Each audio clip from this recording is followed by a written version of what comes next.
ওসমান হাদি ভালো মানুষগুলো চিন্তা শহীদ করে ওসমান হাদির স্ত্রী ও একমাত্র সন্তানের দায়িত্ব আইলো খালি হাতে শোনেন। সরকার গ্রহণ করবে। শহীদ শরীফ ওসমান হাদির অকাল মৃত্যুতে আগামী শনিবার একদিনের রাষ্ট্রীয় শোক ঘোষণা করছি। এই উপলক্ষে শনিবার দেশের সব সরকারি, আধা সরকারি, স্বায়ত্তশাসিত প্রতিষ্ঠান, শিক্ষা প্রতিষ্ঠান সহ সরকারি বেসরকারি ভবন এবং বিদেশে বাংলাদেশ মিশনগুলোতে জাতীয় পতাকা অর্ধনমিত থাকবে।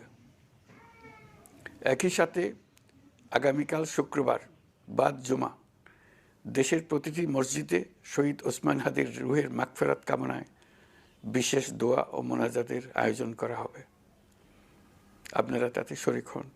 অন্যান্য ধর্মের উপাসনালয়গুলোতেও আয়োজন হবে বিশেষ প্রার্থনার।